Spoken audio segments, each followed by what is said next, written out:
The house is sold, and the locks are changed. You have exactly 1 hour to pack.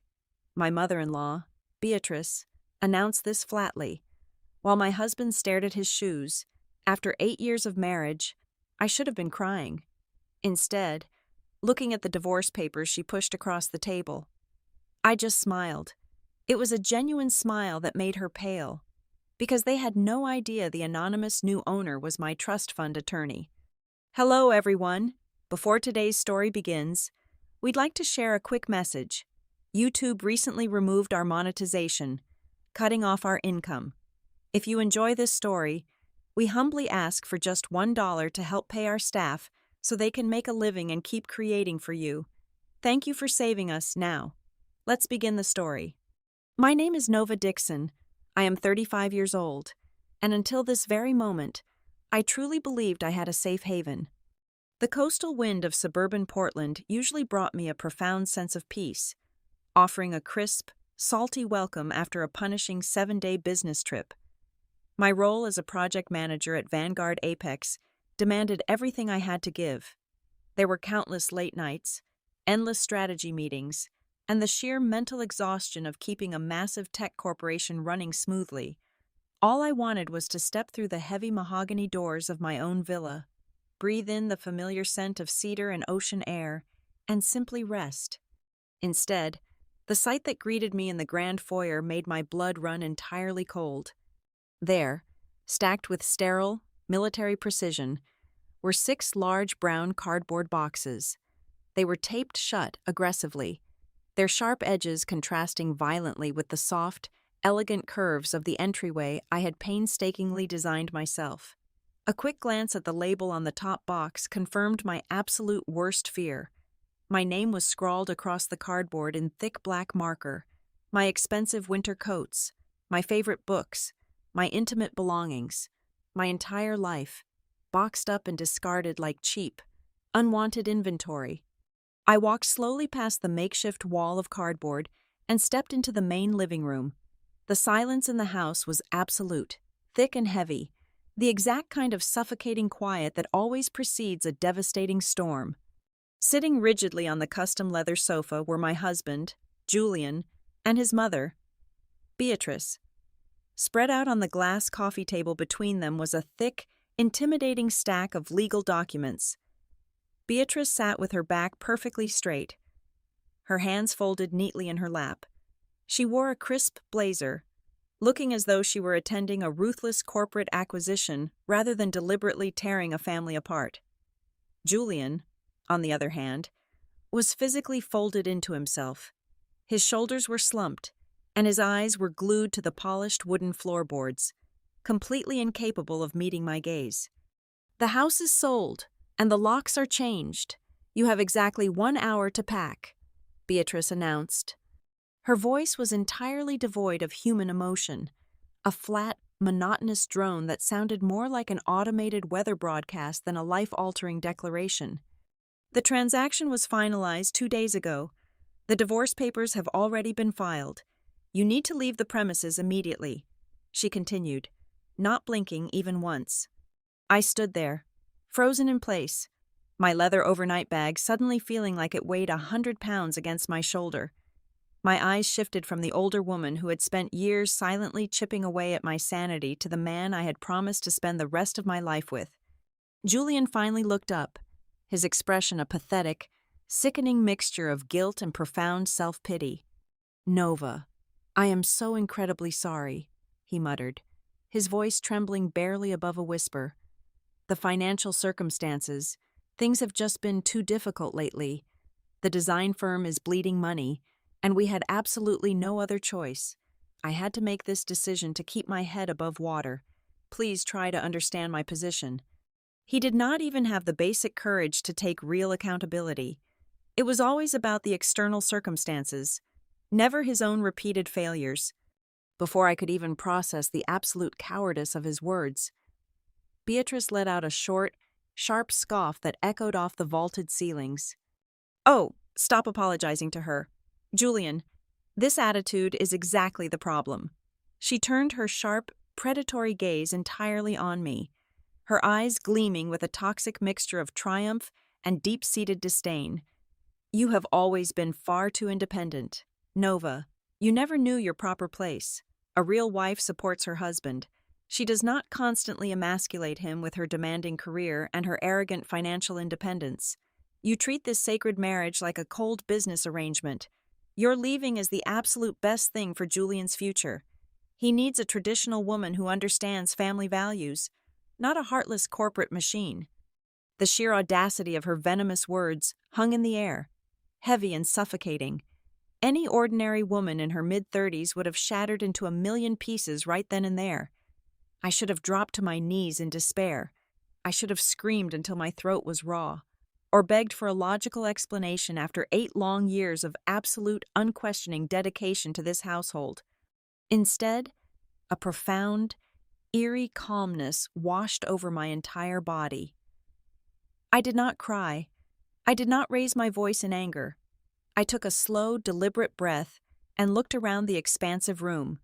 I traced the elegant lines of the high ceiling I had sketched out on a paper napkin years ago. I looked at the custom lighting fixtures I had personally sourced from a tiny artisan shop in Italy. Then, my eyes drifted back down to the thick stack of sale documents resting on the glass table. A slow, highly mysterious smile began to spread across my lips. It was not a smile of madness, nor was it forced. It was radiant, genuine, and utterly terrifying in its quiet, undeniable confidence. The temperature in the room seemed to drop 10 degrees in a single second. Julian shrank further back into the couch cushions, his confusion palpable, while Beatrice's triumphant, rigid posture began to stiffen with a sudden, unexplainable fear. They firmly believed they had successfully backed me into a corner, completely and blissfully unaware that they were the ones standing squarely on the trapdoor, looking at the man currently cowering on the sofa. My mind involuntarily drifted back through the heavy, suffocating fog of the past 8 years.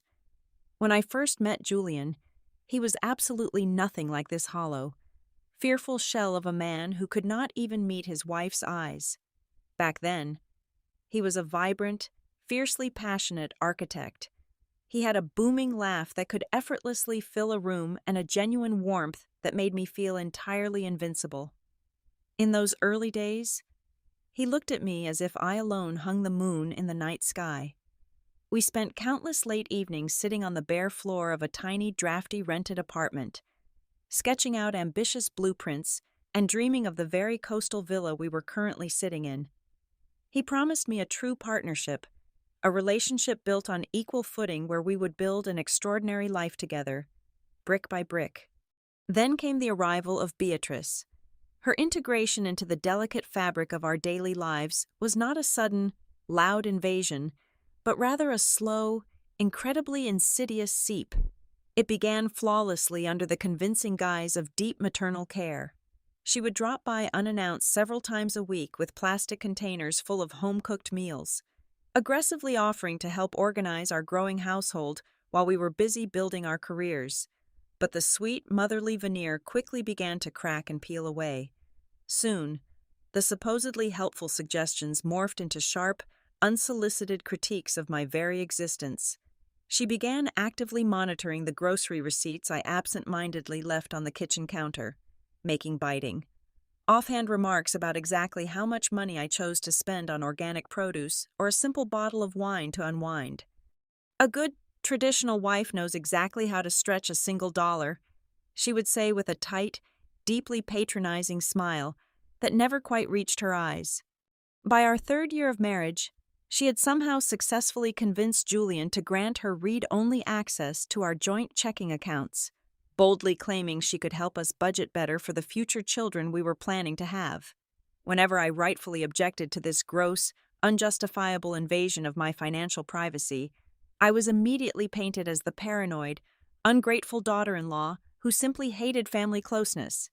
Julian, the man who once solemnly swore at the altar to be my ultimate shield against the world, slowly became her greatest, most pathetic enabler.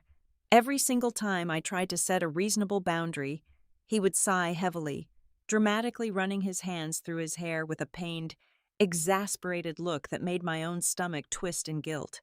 "She is my mother, Nova," he would plead, his voice dripping with manipulated exhaustion. "She raised me entirely on her own. She worked 3 jobs. She has sacrificed absolutely everything for my current success. Can you not just let this one tiny little thing slide? Why do you always have to make every single interaction into a massive, dramatic conflict?" It was a masterful, devastatingly effective form of psychological manipulation. Over the agonizing years, the constant, dripping gaslighting fundamentally eroded my own sense of reality. I stopped arguing about the boundaries. I stopped bringing up the missing funds from our accounts, the relentless passive-aggressive insults masked as jokes, and the enraging way she would completely rearrange my kitchen cabinets while I was at work, just to assert her territorial dominance. I started genuinely believing that perhaps I really was too rigid, too demanding, and too aggressively independent, exactly as they constantly told me I was. The absolute pinnacle of their twisted deception, the final nail in the coffin of my trust, occurred exactly 14 months ago. Julian came to me in the middle of the night in absolute hysterics, openly weeping and claiming his boutique design firm was on the absolute, undeniable brink of total bankruptcy. He desperately begged me to agree to take out a massive second mortgage on our beautiful coastal home to inject emergency capital into his failing business. Beatrice sat right beside him on this very leather sofa, dabbing at her dry eyes with a crumpled tissue, playing the award-winning role of the devastated, supportive mother. Believing my husband was in crisis, I agreed. I worked grueling 80-hour weeks at Vanguard Apex, pouring every single corporate bonus and paycheck I earned into keeping our household afloat, paying the astronomical new mortgage. While he supposedly rebuilt his company, it was only much later, through a carelessly discarded bank statement left out on the mahogany dining table, that I discovered the sickening, soul-crushing truth. There was absolutely no company financial crisis. The hundreds of thousands of dollars we pulled from our home's equity had been quietly and systematically siphoned off to settle Beatrice's massive, deeply hidden underground gambling debts. My own husband had willingly leveraged the safety of the roof over my head to secretly fund his mother's destructive addiction. In that moment of discovery, I finally realized I had been entirely stripped of my voice and my humanity. I had slowly become nothing more than an unpaid, emotionally abused financial beast of burden. I was bleeding myself dry for a family that viewed me merely as a walking, breathing, automated teller machine. I was completely and utterly isolated within the walls of my own marriage.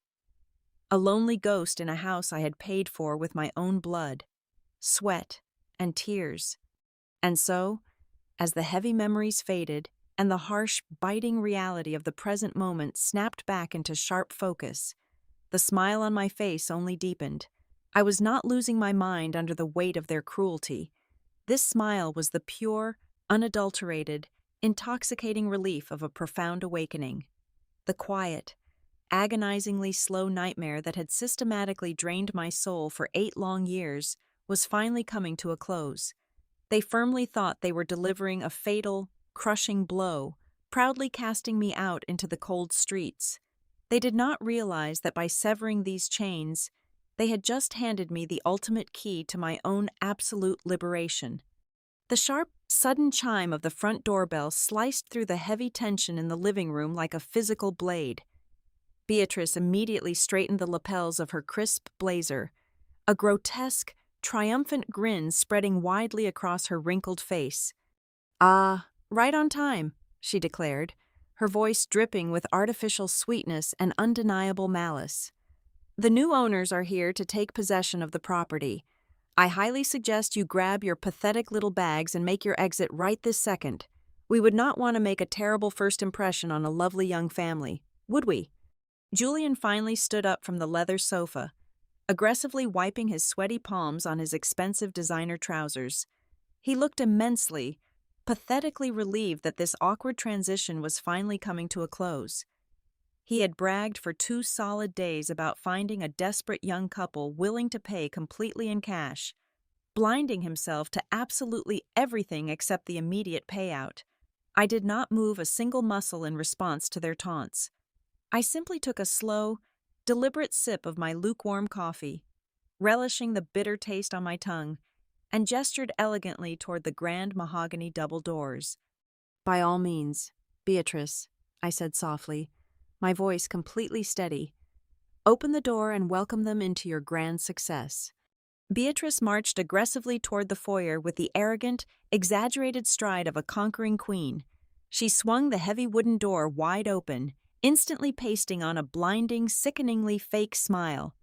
"Welcome, welcome to your beautiful new home," she began to chirp.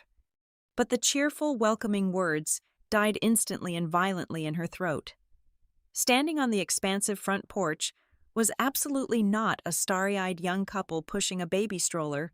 There were no eager smiles or excited whispers. Instead, a towering, impeccably tailored man in a dark charcoal three-piece suit stood entirely motionless on the welcome mat. His facial expression was carved entirely from cold, unforgiving stone, radiating the chilling, ruthless aura of a high-stakes corporate assassin. Behind him stood two equally imposing individuals, dressed in severe black suits, each tightly clutching thick, heavy leather portfolios. This man was Marcus. He was one of the most feared, ruthless, and highly respected commercial litigators in the entire state. More importantly, he was currently on my personal payroll. Beatrice faltered instantly, her painted smile twitching erratically as she looked up at the towering, silent legal team. "I am sorry. There must be some sort of massive mistake," she stammered, frantically trying to regain her dominant composure. "We are expecting the buyers from the residential agency. Are you the property inspectors? We did not authorize any inspections today." Marcus did not offer a single word of verbal confirmation. He did not even afford her the basic, fundamental courtesy of eye contact, treating the older woman like a completely invisible, insignificant speck of dust. He stepped right past her. His polished leather shoes clicked sharply and ominously against the hardwood floor. His two associates followed in perfect, synchronized step. Beatrice gasped aloud in sheer, unadulterated outrage. She spun around to chase after them, her face flushing a deep, angry crimson, but Marcus had already entered the main living room. He walked with absolute, terrifying purpose straight toward the armchair where I was quietly sitting. When he reached me, he stopped perfectly still, smoothly buttoned his suit jacket with one hand, and offered a deep, highly respectful bow. "Good afternoon, ma'am," Marcus rumbled, his deep, resonant baritone voice echoing powerfully through the silent house. "Everything is prepared exactly to your strict specifications." If a literal bomb had detonated in the middle of the glass coffee table, Julian and Beatrice could not have looked more utterly destroyed. Julian's jaw practically unhinged, his eyes darting frantically between my calm face and the imposing presence of the lawyer. "What in the world is going on here?" Julian demanded, his voice cracking violently like a frightened, cornered teenager. "Who are you people? Where's the real estate agent I spoke with on Thursday afternoon?" Marcus slowly turned his head to look at my husband. The lawyer's eyes were utterly devoid of warmth, analyzing Julian like a pathetic, easily squashed insect. Without uttering a single word initially, Marcus placed his sleek black leather briefcase directly onto the glass table, setting it heavily right on top of Julian's pathetic stack of divorce papers. The heavy metal clasps snapped open with a resounding, aggressive click that made Julian physically jump. Marcus reached inside and smoothly extracted a thick, professionally bound document. "I am the senior legal representation for the purchasing entity," Marcus stated coldly. He dropped the heavy stack of papers directly in front of Julian. "This is the master purchase agreement you so eagerly and hastily signed exactly 48 hours ago. I believe we urgently need to discuss a few glaring, potentially criminal irregularities regarding your actual authority to execute this transaction." Julian's face rapidly drained of all remaining color, transforming into a sickly, pale shade of gray. Thick drops of sweat began to bead heavily on his forehead. "Irregularities," he choked out. nervously wiping his brow. There are absolutely no irregularities. I dealt with a private broker, a fully vetted cash buyer. Everything was perfectly legal and standard operating procedure. Marcus let out a dry, incredibly humorless chuckle that sent visible shivers down Beatrice's rigid spine. Standard, I can assure you. There is absolutely nothing standard about what you have foolishly attempted to do here today, the lawyer replied smoothly. He tapped a long, perfectly manicured finger against the bold, capitalized print at the very top of the first page of the contract.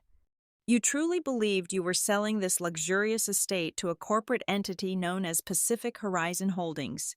You saw a massive, expedited cash offer, and you were completely blinded by your own desperate greed. You failed to conduct even a basic, rudimentary background check on the purchasing party. Beatrice aggressively stepped forward, her voice rising in panicked, chaotic shrillness. What does it matter who the company is? The money is already sitting in the escrow account. The deal is entirely done. You cannot possibly back out now. We have a binding legal agreement. Marcus turned his chilling, predatory gaze toward the frantic older woman, effectively freezing her in her tracks. Oh, we have absolutely no intention of backing out. Madam, the funds are exactly where they need to be. I am simply here to formally inform you of the specific corporate structure of the buyer. Marcus paused deliberately, allowing the suffocating, heavy silence to build to an unbearable peak, before finally delivering the absolute killing blow. Pacific Horizon Holdings is a completely private, unlisted shell company, Marcus announced, his voice ringing with absolute finality, and the sole proprietor, the individual owner of 100% of its assets and voting rights, is sitting right over there. Marcus slowly extended his open palm respectfully toward me. The exclusive buyer of this house is Nova Dixon. The absolute suffocating silence that followed Marcus's declaration was broken only by the sharp, precise sound of a zipper. The towering lawyer reached into a hidden, secure compartment within his leather briefcase and carefully withdrew a heavy, cream-colored envelope. My breath caught in my throat the moment my eyes landed on the back of it. Pressed firmly into the center of the parchment was a thick, deep crimson wax seal bearing an intricate, highly recognizable family crest. It was the letter A. It stood for Arthur. Arthur was my godfather, a seasoned, incredibly ruthless venture capitalist who had built an empire from absolutely nothing. He was also the only true father figure I had ever known, having taken me under his wing after my parents passed away. He had succumbed to a sudden illness exactly 3 years ago, leaving a massive, gaping hole in my life. I had spent countless nights grieving his absence, especially when the emotional abuse in this house became completely unbearable. Marcus stepped forward, his cold, corporate demeanor softening just a fraction, and gently placed the sealed envelope directly into my hands. Before his passing, he gave me incredibly strict, unbreakable instructions, Marcus explained softly, his baritone voice a comforting rumble in the tense room. He mandated that I was to personally deliver this document to you, and only to you, but strictly on the condition that the absolute worst-case scenario had come to pass, and the primary defense protocols of his contingency plan were fully activated. My hands trembled slightly as I ran my thumb over the hardened wax. I broke the seal. The sharp snap echoed loudly. Inside was a single, densely written page in Arthur's familiar, commanding handwriting. "My dearest Nova," I read aloud, my voice steadying with every single word. "If this letter has found its way into your hands, it means my deepest, most agonizing fears about the family you married into have unfortunately materialized on the very afternoon of your wedding day, while you were completely blinded by the beautiful, hopeful illusion of young romance. I spent the entire reception quietly and analytically observing the people who boldly claimed to love you." Julian let out a ragged, uneven breath, shifting uncomfortably on the leather sofa, but I did not stop reading. "I watched the highly calculating way your new mother-in-law mentally appraised the cost of the floral arrangements. I saw the undeniable, predatory gleam in her eyes whenever the topic of your corporate salary or your future inheritance was casually mentioned. More tragically, I saw the fundamental, deeply ingrained cowardice rotting inside your husband. I knew, with absolute, terrifying certainty, that the very moment life demanded true loyalty, he would fold entirely. I knew he would eventually serve you up on a silver platter just to satisfy her bottomless, insatiable greed.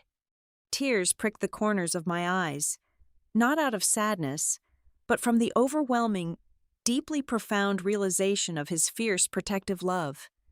I could not legally or morally stop you from making your own choices, the letter continued. But as a lifelong capitalist, I fundamentally understood the necessity of hedging against catastrophic risk. I could absolutely ensure that you would never, ever fall without a reinforced safety net. Exactly 4 years ago, long before my health failed, I quietly established the Vanguard Horizon Trust. It is a completely autonomous, heavily fortified financial fortress placed entirely under your name. I designed it with a highly sensitive, automated tripwire. If anyone ever attempted to forcibly liquidate, mortgage, or misappropriate your primary marital assets behind your back, the trust would automatically deploy its vast capital to intercept the transaction, swallow the asset whole, and permanently neutralize the threat. I lowered the parchment, the sheer magnitude of Arthur's brilliant foresight washing over me like a warm, protective tide. Even from beyond the grave, the man was still aggressively shielding me from the wolves. Marcus turned his imposing frame back toward the two terrified individuals huddled on the couch. When you aggressively sought a quick, under-the-table cash buyout to save your own skin, Julian, the automated market monitors established by your late godfather immediately flagged the distressed listing, Marcus stated, his tone returning to an icy, unforgiving razor. The shell company stepped in to effortlessly purchase the property using the trust's unlimited capital. However, you made a fatal, incredibly arrogant assumption regarding what you actually possessed the legal right to sell. Beatrice's hands were shaking violently in her lap. He built this house. They paid for the construction together.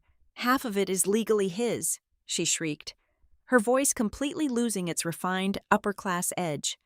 The physical structure, perhaps, Marcus countered smoothly, adjusting his cuffs, but the actual physical plot of premium coastal land that this structure sits upon, that original deed, was quietly purchased through Arthur's legal team entirely under Nova's individual name prior to the laying of the very first foundation stone. It was deliberately and legally severed from their joint marital portfolio. The lawyer leaned forward, resting his heavy hands firmly on the glass table, looming over Julian like a judge about to deliver a fatal sentence. Therefore, the expedited purchase agreement you so confidently and secretly signed exactly 2 days ago only legally transfers the physical wood, the imported glass, and the steel framing of the residential structure.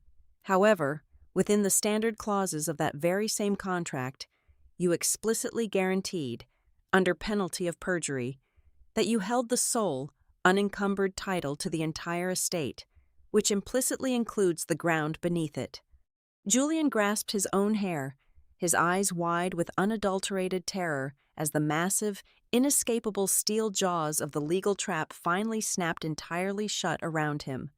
By deliberately concealing the true ownership of the land to maliciously secure a massive cash payout behind your wife's back, you have not merely committed a minor civil breach of contract, Marcus declared, enunciating every single syllable with lethal precision. You have executed a textbook, undeniable, and highly documented case of egregious real estate fraud. I sat back quietly in my chair, folding Arthur's letter neatly and placing it close to my heart. For 8 agonizing years, I had been systematically conditioned to believe I was entirely alone, isolated on a remote island of my own making, forced to carry the crushing weight of their financial and emotional demands. But as I looked at the panicked, crumbling faces of my abusers, I felt an overwhelming wave of pure, untouchable peace. I was never truly alone. The silent, meticulous preparation of my godfather had been my ultimate lifeline, a masterfully engineered shield that had just effortlessly deflected their final, fatal blow. Marcus was far from finished. He was a master of his craft, and a master litigator never leaves a wounded, dangerous opponent breathing. He reached into his impeccably organized briefcase one final time, withdrawing a single, painfully familiar piece of paper encased in a clear plastic sleeve. He held it up to the natural light streaming through the floor-to-ceiling windows. The real estate fraud regarding the land ownership is certainly enough to secure a devastating civil judgment against you, Julian, Marcus stated, his voice dropping an entire octave, transforming into a lethal, terrifying growl. However, the civil court is the absolute least of your immediate concerns. My investigative team secured a certified copy of the spousal consent waiver from the mortgage lender. This specific document was required to finalize the transfer of the title and release the funds. Julian stopped breathing entirely. His chest froze, and his eyes locked onto the document like a man staring directly down the barrel of a loaded weapon. Nova was away on a grueling business trip for the past 7 days. Marcus continued relentlessly, pacing slowly around the glass coffee table like a shark circling a bleeding diver. She was physically located in a different time zone when this document was allegedly signed and notarized in this very living room. We have already had an independent, court-certified handwriting expert analyze the signature on this line. It is a remarkably sloppy, highly desperate forgery. Beatrice let out a sharp, breathless gasp, her hands flying to her throat. She looked at her son, her eyes wide with sudden, frantic realization of the legal peril he had just dragged them both into. By deliberately falsifying your wife's signature on a legally binding financial document to illicitly secure a massive transfer of funds across state lines, the transaction is completely null and void, Marcus declared. He stopped pacing and slammed his hand down on the table, the sharp crack making both Julian and Beatrice physically jump in terror. More importantly, you have crossed the severe, unforgiving threshold from civil liability directly into the realm of federal criminal prosecution. You have committed aggravated identity theft and federal wire fraud. Those charges carry a mandatory minimum sentence in a federal penitentiary. No, Beatrice shrieked, her voice shattering into a hysterical, unrecognizable pitch. She completely abandoned her refined, wealthy matriarch persona, her face contorting into a mask of pure, unadulterated panic. No, you cannot do this. The money is already in the escrow account. We have the confirmation numbers. The cash is there. You have to release the funds. I have people waiting for that money. Dangerous people. Marcus offered her a smile so devoid of warmth it could have frozen the ocean outside our windows. Ah, yes, your deeply hidden, highly illegal underground gambling debts. Did you truly believe your pathetic attempts to launder money through your son's failing architecture firm would remain undiscovered by a forensic accountant of my caliber? Let me be entirely clear, madam, because this transaction was initiated through fraudulent, criminal means. The entire purchase amount has been aggressively frozen by the federal banking authorities. The money is locked in a secure holding account. You will not be able to withdraw a single penny. You are completely bankrupt, and your creditors will be collecting exactly 0 cents from this estate. The pristine, carefully constructed facade of the loving, morally superior family unit did not just crack. It violently exploded into 1,000 irreparable shards of jagged glass right before my eyes. Confronted with the immediate, undeniable threat of federal prison and total financial ruin, their absolute worst, most cowardly survival instincts took completely over. Julian suddenly lunged forward, his face red and twisted with raw, terrifying anger, but he did not lunge at Marcus. He turned his entire fury directly onto his mother. "This is entirely your fault," Julian screamed, spit flying from his lips as he pointed a shaking finger directly at Beatrice's face. "You made me do this. You sat right there on that couch and aggressively forced me to practice forging her signature. You told me Nova would never find out. You promised me it was the only way to save us from the dangerous people you owe money to. I never wanted to do it. You ruined my entire life." Beatrice's eyes bulged with sheer, blinding rage. The sweet, caring mother who had constantly demanded my respect and submission vanished completely, replaced by a vicious, cornered animal. She slapped Julian's pointing hand away with a vicious strike. "You weak, pathetic excuse for a man," Beatrice roared back, the veins in her neck bulging dangerously against her skin. "Do not you dare blame me for your own miserable failures if you were actually a capable provider. If you possessed even a single ounce of talent or business acumen, I would not have had to resort to such extreme measures. Your design firm is a total joke. It has been bleeding money for 5 years. Who do you think paid your employees when you could not make payroll? I did. I had to take the money." Julian stumbled backward, looking at his mother as if she had just stabbed him in the chest. "What are you talking about?" Beatrice let out a manic, highly unhinged laugh that echoed terrifyingly against the vaulted ceilings. "I took the money while you were blindly praising your independent wife. I was systematically siphoning tens of thousands of dollars from your joint savings accounts just to keep your pathetic reputation afloat. I took $50,000 last year alone, and neither of you stupid, arrogant fools even noticed I had to steal from my own family because my only son is a massive, useless disappointment." I stood perfectly still by the entryway, completely unmoving. I slowly raised my ceramic mug and took another deliberate sip of my coffee. The liquid was entirely cold, bitter, and stale, yet it tasted sweeter than the finest vintage wine. For 8 long, agonizing years, they had seamlessly teamed up to mentally torture me, isolate me, and convince me that I was the deeply flawed, toxic element in this household. Now, stripped of my money and faced with the harsh, unforgiving light of absolute consequence, they were viciously tearing each other to bloody shreds. They were two desperate, trapped beasts trapped in a cage of their own making, cannibalizing each other in a futile attempt to survive. I did not feel an ounce of pity. I did not feel an ounce of sorrow. I simply watched the absolute destruction of my abusers with the detached, clinical fascination of a scientist observing a highly successful chemical reaction. Then, cutting cleanly through the chaotic, deafening sounds of their screaming match, came the heavy, undeniable crunch of thick tires rolling aggressively onto the gravel driveway. Julian froze mid-sentence. Beatrice stopped screaming, her head snapping toward the large front window. Through the sheer white curtains, the harsh, alternating flashes of bright red and blue lights began to aggressively paint the walls of the living room. The heavy, rhythmic slamming of multiple car doors echoed loudly outside. Julian's knees finally gave out entirely. He collapsed heavily onto the floor, his hands clutching his head as a low, pathetic whimper escaped his throat.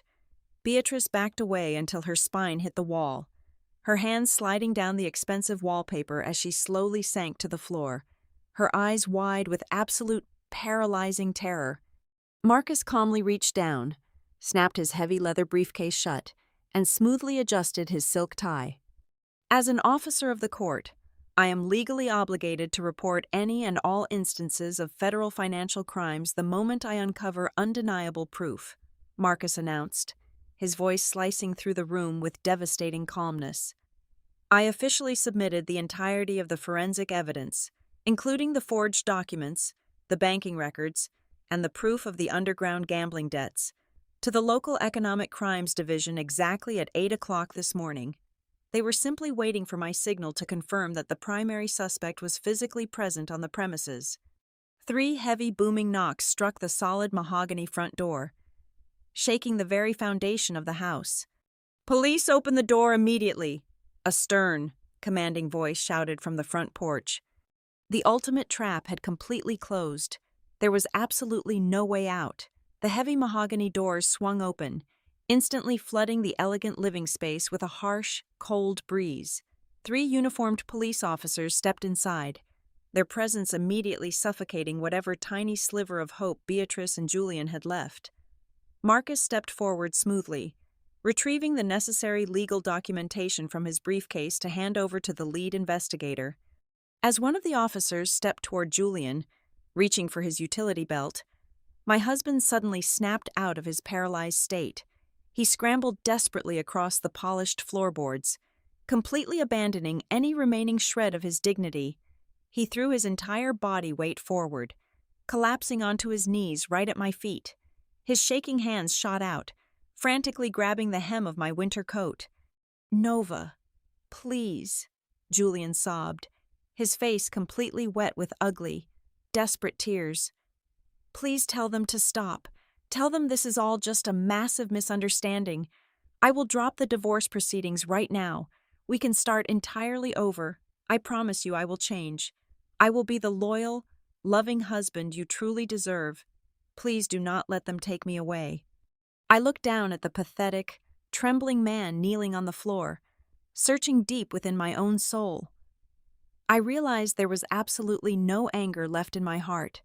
There was no lingering resentment, no sorrow, and certainly no love. There was only a profound, echoing emptiness where my affection for him used to reside. I reached down and gently, but incredibly firmly, pried his desperate fingers off my clothing, one by one.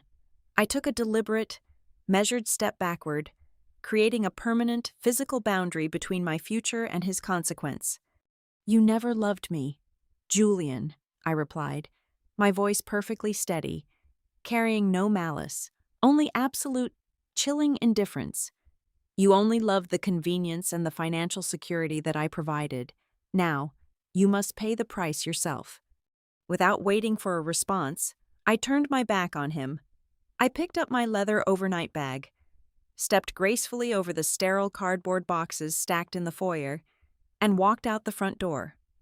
I stepped out into the crisp, salty coastal air, leaving the chaotic flashing lights, the stern voices of the officers, and the agonizing, helpless wails of Beatrice and Julian completely behind me. Exactly 6 months later, the crisp autumn wind whipped gently across the expansive, glass-paneled balcony of the Vanguard Apex Executive Suites.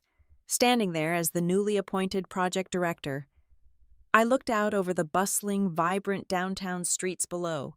A deep, revitalizing breath of fresh air filled my chest, bringing with it an intoxicating, undeniable sense of absolute freedom. My phone buzzed softly in my tailored jacket pocket. It was a brief, final update from Marcus. The lengthy legal proceedings had officially concluded. Julian had narrowly avoided a federal penitentiary by taking a humiliating plea deal, receiving a lengthy suspended sentence and thousands of hours of mandatory, grueling community service. His beloved architecture firm was permanently dissolved. Beatrice, completely bankrupted by the frozen escrow assets and the aggressive collection of her massive underground debts, had been forced to liquidate every single piece of her expensive jewelry and designer clothing. She was currently residing in a cramped, dilapidated studio apartment on the undesirable edge of the city, entirely alienated from the wealthy high society she once so desperately craved. I locked my phone screen and turned my face upward, basking in the warm, golden sunlight.